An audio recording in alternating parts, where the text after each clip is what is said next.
نحمده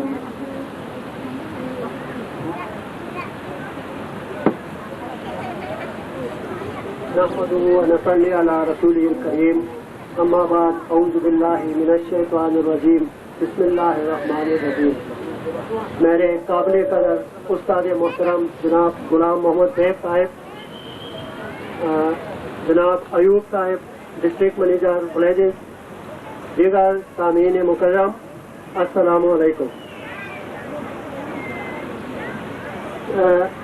آج جو اعزاز مجھے یہاں بلا کے میرے استاد محترم نے مجھے دیا ہے، اگرچہ میں اس قابل تو نہیں تھا، لیکن پھر بھی چونکہ یہاں مجھے آنے کا حکم ہوا تھا استاد کی طرف سے کل، تو میں حاضر ہوا حکم کی بجاوری میں، اور مجھے یہ پتہ نہیں تھا کہ مجھے اتنا بڑا اعزاز یہاں پہ بخشا جائے گا. اگرچہ مجھے کل اس چیز کا کوئی علم نہیں تھا، میں تو آپ کی طرح سامعین میں سے ایک بندے کی حیثیت سے یہاں آیا تھا، لیکن یہاں آ کے مجھے پتہ چلا کہ استاد محترم جو ہے وہ اتنا بڑے کام کا حکم کریں گے کہ یہ مجھے سے ناچیز کے اوپر ڈالا جائے گا. بہرحال جس کے لیے میں آپ سب کا اور اپنے استاد محترم کا تہ دل سے شکر گزار ہوں کہ انہوں نے یہ حوصلہ افزائی اور عزت افزائی فرمائی میری. جہاں تک آج جناب پبلک اسکول کے یوم والدین کا تعلق ہے، یوم والدین یوں تو ہر تعلیمی ادارے کے اندر کم و بیش منایا جاتا ہے، لیکن آج جناب پبلک اسکول کے اندر آ کر جو یوم والدین کے سلسلے میں جو مختلف ٹیبلوز، ترانے اور دوسرے جو چیزیں پیش کی گئی، میرے خیال میں یہ صرف جناب پبلک اسکول کے اساتذہ ہی کا کام ہے کہ انہوں نے اتنے ننھے پیارے پیارے اور معصوم بچوں کے ساتھ اتنی محنت کی ہے. اگرچہ آپ نے بہت سارے اسکولوں میں یوم والدین کو دیکھا ہوگا، بڑے بڑے اسکولوں کے اندر وہاں بڑے بڑے بچوں کو بھی آپ نے دیکھا ہوگا، لیکن چونکہ میں خود ایک استاد ہوں اور استاد کی حیثیت سے میں یہ سمجھتا ہوں کہ ان ننھے منھے بچوں کے ساتھ جس محنت سے کام کیا گیا ہے یہ واقعی قابل تعریف ہے اور واقعی قابل داد کام ہے. ایسے ننھے بچوں کے ساتھ کام کرنا بہت مشکل کام ہے. اور بچے تو ویسے بھی حدیث پاک ہے کہ بچے جنت کے پھول ہیں. والدین کا بہترین عطیہ بچوں کے لیے ان کی صحیح تعلیم و تربیت ہے. میں یہاں پہ یہ بات عرض کرتا چلوں کہ ہم میں سے اکثر لوگ تعلیم و تربیت کو ایک ہی معنی میں لیتے ہیں، اگرچہ تعلیم و تربیت دو الگ الگ چیزیں ہیں. تعلیم اور چیز ہے، تربیت اور چیز ہے. اور یہاں کہ مجھے اندازہ ہوا کہ یہاں اس اسکول کے اندر جو اساتذہ کرام ہیں وہ صرف بچوں کی تعلیم پہ ہی محض توجہ نہیں دیتے ہیں، بلکہ ان کی ہم جہت توجہ جو ہے وہ بچوں کی تربیت کی طرف بھی ہے. صرف تعلیم ہی سب کچھ نہیں ہوتی ہے، بہترین تربیت جو ہے اس کا ہونا سب سے بڑی بات تربیت ہے. آپ کسی بچے کو تعلیم اپنے گھر میں بھی دے سکتے ہیں، ایک کتاب طوطے کی طرح گھر کے اندر بھی رٹوا سکتے ہیں، لیکن تربیت کرنا بہت مشکل کام ہے. جیسا کہ آج آپ دیکھتے ہیں کہ ہمارے اندر لفظ پہ بات پہ ہم کہتے ہیں ہمارے اندر کرپشن ہے، پاکستان کے اندر کرپشن ہے یا سیاستدان کے اندر کرپشن ہے. وہ کرپشن کیوں ہے؟ کیا وہ سیاستدان جو آج ہمارے اسمبلیوں کے اندر ہیں آپ سمجھتے ہیں وہ تعلیم یافتہ نہیں ہے؟ نہیں، ایسا ہرگز نہیں ہے. وہ بے شک تعلیم یافتہ ہیں، لیکن میں سمجھتا ہوں کہ ہمارے ہاں تربیت کا فقدان ہے، ہمیں اچھی تربیت نہیں ملی ہے. اور میں سمجھتا ہوں کہ یہاں پہ غلام محمد بیگ صاحب اور ان کا عملہ جو ہے اس ادارے کا، وہ بچوں کی انشاءاللہ بہتر تربیت کریں گے اور ان کو بہتر شہری بنانے کی کوشش کریں گے. صرف 2-4 الفاظ پڑھا کے کسی بچے کو سند دینا یہ کوئی بڑی بات نہیں. میرے خیال میں ایک بچے کی سب سے بہترین اور اولین ضرورت جو ہے وہ تربیت ہے. اور یہاں پہ ان بچوں نے آج جس خوبصورت انداز کے ساتھ بہترین ڈسپلن میں آ کے یہاں پہ ٹیبلوز، تقاریر اور دوسری جو چیزیں پیش کی، ملی نغمے وغیرہ، میں سمجھتا ہوں یہ بہت بڑا کام ہے اور اس کے لیے انہوں نے بہت محنت کی ہوگی. دوسری بات جو ابھی پرنسپل صاحب نے اپنے افتتاحیہ کلمات میں بتایا کہ اس ادارے کے اندر نادار بچوں کے لیے یا غریب بچوں کے لیے، آرفنس کے لیے جو یہ لوگ مفت میں پڑھاتے ہیں، ایجوکیٹ کرتے ہیں فری، میں سمجھتا ہوں یہ دنیا کا سب سے بڑا کام ہے کہ کسی غریب بچے کو یا کسی نادار بچے کو، آرفن کو اس ادارے کے اندر لا کے اس کو مفت میں تعلیم دینا، یہ دنیا کا سب سے بڑا کام ہے. اور اس ادارے کے اندر جیسے کہ پرنسپل صاحب نے کہا کہ 10 بچے جو ہیں وہ بالکل ہی فری ایجوکیٹ ہو رہے ہیں، یا 18 یا 22 بچے انہوں نے غالباً بتائے کہ وہ ان کو ڈائریکٹ یا انڈائریکٹ کسی بھی طور پر ادارے سے فائدہ پہنچ رہا ہے. تو میں سمجھتا ہوں کہ صرف فیس لے کے پڑھانا کوئی بڑی بات نہیں ہے. واقعی یہ ادارہ فلاحی کام کر رہا ہے، جیسا کہ انہوں نے بتایا کہ 10 بچوں کو فری میں تعلیم دی جا رہی ہے، 18-22 بچوں کو بھی اس سے شاید غالباً ایسا ہو کہ آدھی فیس لے رہے ہوں یا کچھ کم کر کے فیس لے رہے ہوں. اگرچہ میں سنتا بہت پہلے سے تھا اس ادارے کے بارے میں. استاد محترم جب بھی مجھ سے ملتے تھے وہ ادارے کا ذکر ضرور مجھ سے کیا کرتے تھے، لیکن آج مجھے خود یہاں آ کے دیکھنے کا موقع ملا اور واقعی استاد محترم جن مسائل کا ذکر کرتے تھے مجھے اس کا احساس، میں یہ کہنے میں بات محسوس نہیں کروں گا کہ جو انعامات یہاں بچوں کو دیے جا رہے ہیں اس کو دیکھ کے مجھے واقعی احساس ہو گیا ہے کہ یہ ادارہ کتنی مشکل سے اپنے کام کو چلا رہا ہے. اور استاد محترم مجھ سے کہہ رہے تھے کہ ہم اپنے اساتذہ کو تنخواہ تو نہیں دے رہے ہیں، البتہ کچھ ان کو پاکٹ منی دے رہے ہیں. میں ان اساتذہ کو دلی مبارکباد پیش کرتا ہوں جو واقعی خدمت خلق کے جذبے سے اس ادارے کے اندر آ کر 400-500 یا 1000 روپوں کے لیے اپنے بچوں کی اتنی بہتر تربیت کرتے ہیں. میرے خیال میں پیسہ ہی سب کچھ نہیں ہے. دنیا کے اندر کسی کو تھوڑا سا علم سکھانا یہ انسان کا سب سے بڑا کام ہے. اس کام کے لیے اللہ تعالیٰ نے اپنی کل مخلوق میں سے 1,24,000 انبیاء کرام کو چن چن کے دنیا کے اندر انسان کی تعلیم و تربیت کے لیے بھیجا تھا. اور آج استاد بھی اسی کام سے منسلک ہے. حضور اکرم صلی اللہ علیہ وآلہ وسلم خود اس بات سے فخر محسوس کرتے تھے کہ میں معلم بنا کر بھیجا گیا ہوں. اور آج واقعی میں استاد جو ہے اس کا مقام اتنا بلند ہے، لیکن افسوس کی بات ہے کہ معاشرے میں استاد کو وہ عزت اور مقام نہیں دیا جا رہا ہے. اور چونکہ میں خود استاد ہوں، میرا تجربہ ہے استادوں کے ساتھ رہنے کا، تو مجھے پتا ہے کہ آج جو نوجوان نسل کسی یونیورسٹی سے یا کالج سے باہر نکلتے ہیں تو وہ سب سے پہلے کبھی استاد کا خواب لے کر اس معاشرے میں نہیں آتے. وہ سب سے پہلے تو سول ایڈمنسٹریشن کے اندر جانے کا سوچتے ہیں، پولیس کے اندر جانا سوچتے ہیں، دوسرے ڈپارٹمنٹ کے اندر جانا سوچتے ہیں. لیکن جب مقدر کہیں ساتھ نہ دے تو پھر ہم لوگ سوچتے ہیں کہ اب کہیں نہ جائیں تو چلو استاد بن جائیں گے. لیکن کبھی آپ اگرچہ تعلیم کی اہمیت اسلام میں بہت زیادہ ہے، آپ ویسٹرن ممالک کے اندر جائیں تو وہاں پہ پتہ چلے گا استاد بننے کے لیے اس کے فور فادر تک پوچھ در پوچھ اس کی تحقیق کی جاتی ہے کہ استاد کیسا آدمی ہو، اس کا بیک گراؤنڈ کیا ہے، اس کی تعلیمی عادت کیا ہے، اس کا کردار کیا ہے. لیکن مجھے یہاں پہ یہ بات کہنے میں کوئی شرم محسوس نہیں ہوتی ہے کہ ہمارے یہاں پر کم از کم ہم لوگ یہ کوشش کرتے ہیں کہ جب کہیں نہ کھپ سکے تو استاد کی طرف آتے ہیں. میں یہ کوشش کروں گا، آپ سے یہ گزارش کروں گا کہ آپ میں سے بھی جو بھی ہیں ان کو استاد کا احترام کرنا چاہیے تاکہ آنے والی نسل جو ہے اس کے دل میں استاد کا عزت جو ہے وہ بحال ہو جائے اور قابل اور اچھے لوگ جو ہیں وہ اس میدان کی طرف آئیں. آج ہماری تعلیم ناقص ہے. اس کی وجہ یہ نہیں ہے کہ ہمارے بچے نالائق ہیں یا ہمارے بچے ذہین نہیں. میں آپ کو بتاتا ہوں کہ ہمارے بچے خطے گلگت کے بچے دنیا کے ذہین ترین بچوں میں شمار ہوتے ہیں.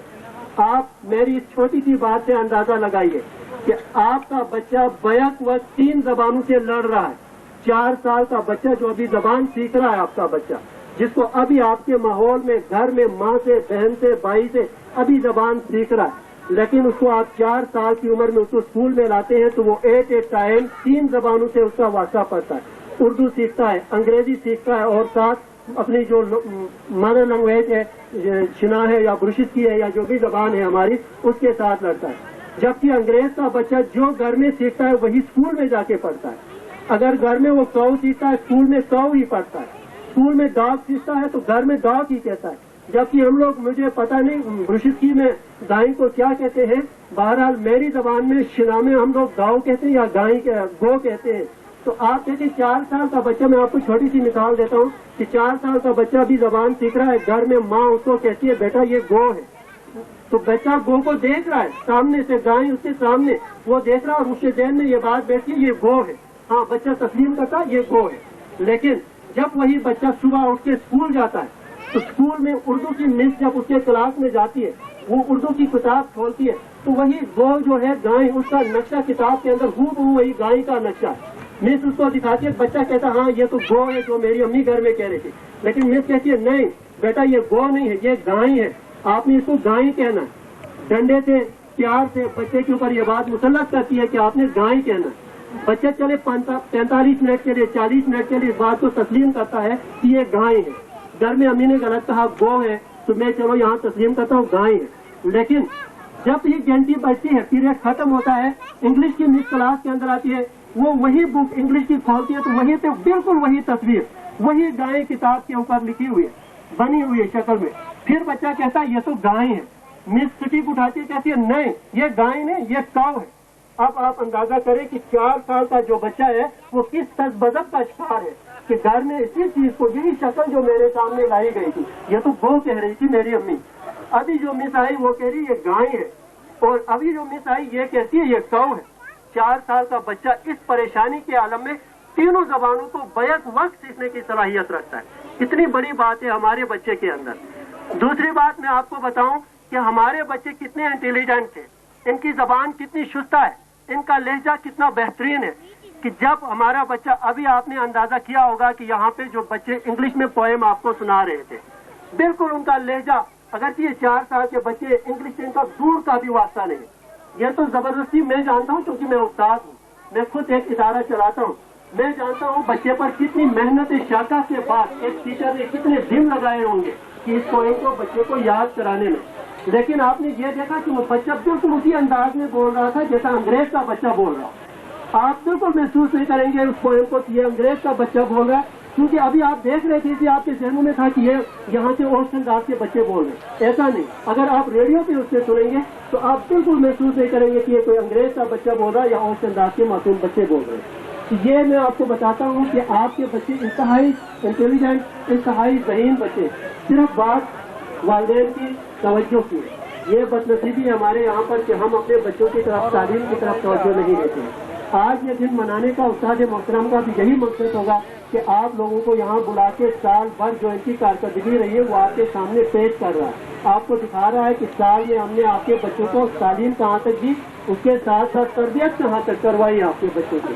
تو میں سمجھتا ہوں کہ یہ ادارہ جناح پبلک اسکول جو ایک گاؤں کے اندر اوسٹن داس میں محدود وسائل کے اندر رہتے ہوئے, مشکلات کے ساتھ لڑتے ہوئے جو آپ کے معصوم بچوں کی تربیت کرتا ہے, میں آپ کو پورے وصول سے کہتا ہوں کہ گلگت کے اندر, پنجاب کے اندر میں نے بڑے بڑے اداروں کو دیکھا ہے جہاں 1000 1200 14,000 3,000 فیس لیتے. اسلام آباد کے اندر 10,000 فیس کے ادارے اسلام آباد کے اندر, میں وہاں گیا ہوں, میں نے ان اداروں کے بچوں کو دیکھا ہے. میں آپ کو پورے یقین کے ساتھ کہتا ہوں کہ ان مشکلات کے اندر, ان مسائل کے اندر رہتے ہوئے استاد محترم اور اس کے عملے نے ان بچوں کو جتنا خوب تربیت کرنے کی کوشش کی ہے, یہ صرف اس ادارے کا کام ہے. ان بڑے بڑے اداروں کے اندر بچوں کو اتنی تربیت نہیں دی جاتی ہے, جس کے لیے میں ان کو دلی مبارکباد دیتا ہوں کہ انہوں نے کتنی محنت سے ان بچوں کو تیار کیا ہے.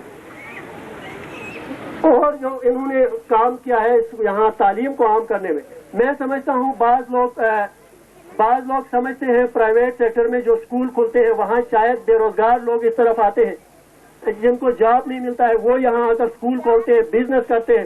تو یہ بالکل غلط بات ہے. اگر ایسا ہوتا تو آج آپ جانتے ہیں دنیا کے کراچی سے 4 MA کی ڈگریاں لے کے آتے ہیں تو وہ کیا اسکول نہیں کھول سکتے ہیں. لیکن یہ بات نہیں, میرے استاد محترم کو اسکول کھولنے کی کوئی ضرورت نہیں تھی. بہت بڑے پروفیسر ہیں, ان کو اللہ نے بہت کچھ دیا ہے. انہوں نے صرف بزنس کے لیے اسکول نہیں کھولا, ان کے دل میں علم کی قدر تھی, علم دوست ہے, علم سے پیار تھا انہیں. حالانکہ ان کا کام اسکول کے اندر پڑھانا, کالج کے اندر پڑھانا تھا, لیکن ان کے دل کا جو شوق تھا وہ اتنا زیادہ تھا کہ اس نے صرف اس کو اپنے لیے کافی نہیں سمجھا, بلکہ دل کی تشنگی کو بجھانے کے لیے انہوں نے یہاں پہ ان معصوم بچوں کے ساتھ بھی رات دن لڑتے رہے. میں جانتا ہوں کیونکہ استاد محترم سے میرا واسطہ رہتا ہے, مجھ سے ملتے ہیں اکثر, جب بھی وہ میرے راستے سے گزرتے ہیں تو استاد محترم ضرور میرے پاس آتے ہیں. تو جب بھی یہ آتے ہیں بیچارہ پریشان ہی ہوتے ہیں.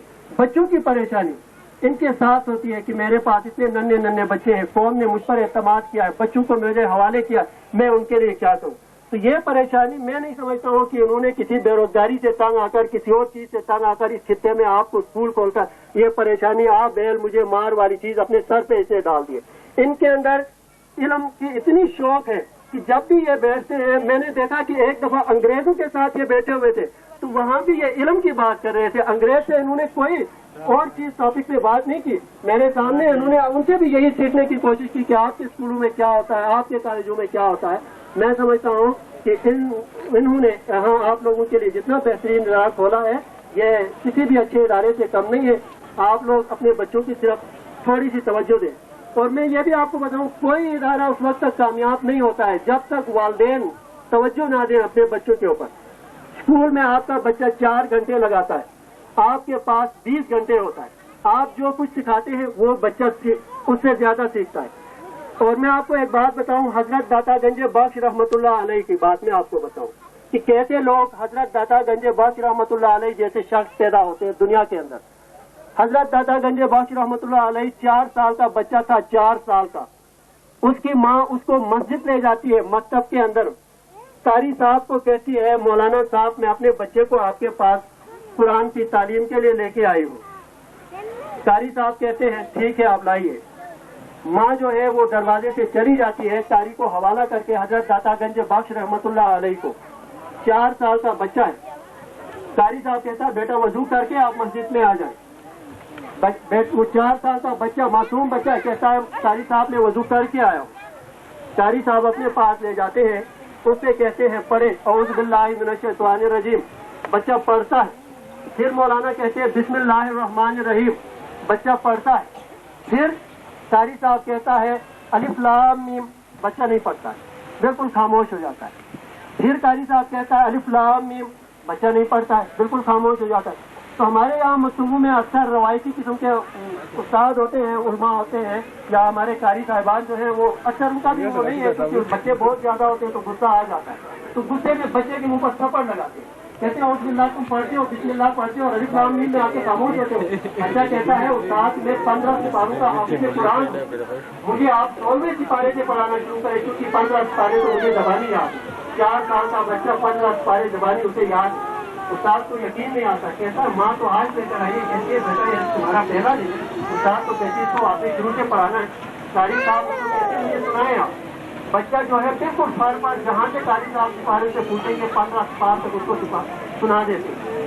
مولانا بڑے حیران ہوتے ہیں, 4 سال کا بچہ اور ماں کو بھی علم نہیں ہے. پوچھتا ہے بچے سے کہ آپ نے 15 سپارے کہاں سے سیکھے؟ تو وہ کہتا ہے قاری صاحب جب میری ماں صبح نماز کے لیے اٹھتی تھی تو وہ مجھے بھی اپنے ساتھ جگاتی تھی. جب وہ نماز کے لیے وضو پڑھتی تھی تو مجھے بھی ساتھ لے جا کے وضو کرواتی تھی. جب وہ آ کے نماز پڑھتی تھی تو مجھے اپنے ساتھ رکھا کرتی تھی. جب وہ نماز سے فارغ ہوتی تھی تو مجھے اپنے گود میں لے کر قرآن مجید کی تلاوت شروع کر دیتی تھی. اور یوں وہ قرآن مجید کی تلاوت وہ بھی حفظ کر رہی تھی, میں بھی اس سے سنتے سنتے آج میں بھی 15 سپاروں کا حافظ قرآن ہوں اور میری ماں بھی حافظ قرآن ہے. آپ دیکھیں یہی بچے بڑے ہوتے ہیں تو حضرت داتا گنج بخش رحمۃ اللہ علیہ جیسے بنتے ہیں. ان سے استاد کی کم, اس کی ماں کی تربیت کا زیادہ اثر تھا. اور کہتے ہیں ماں کی گود بچے کی سب سے پہلی اولین مدرسہ ہوتی ہے. چونکہ میں نے یہاں سنا کہ اس ادارے کے اندر بڑے مسائل ہیں, مشکلات ہیں. اگرچہ میں کوئی لینڈ لارڈ یا کوئی سیاسی آدمی یا کوئی وزیر مشیر تو نہیں ہوں جو میں بہت کچھ ان کو دینے کا اعلان کر دوں, وعدے کر دوں. میں بھی ان کی طرح بہت مشکل سے ایک ادارہ چلانے والا آدمی ہوں. پھر بھی میں یہاں آیا ہوں استاد محترم کے حکم پر, اور ان کے مشکلات کا جہاں تک میرے ذہن میں آیا تو میں اپنی طرف سے ان جو غریب اور نادار طلبہ اس ادارے کے اندر زیر تعلیم ہیں ان کی کفالت کے لیے, ان کی مدد کے لیے 3000 روپے کے قلیل عطیے کا میں اپنی جانب سے اعلان کرتا ہوں. میری طرف سے میں استاد محترم آپ سب کا ایک بار پھر بہت بہت شکریہ.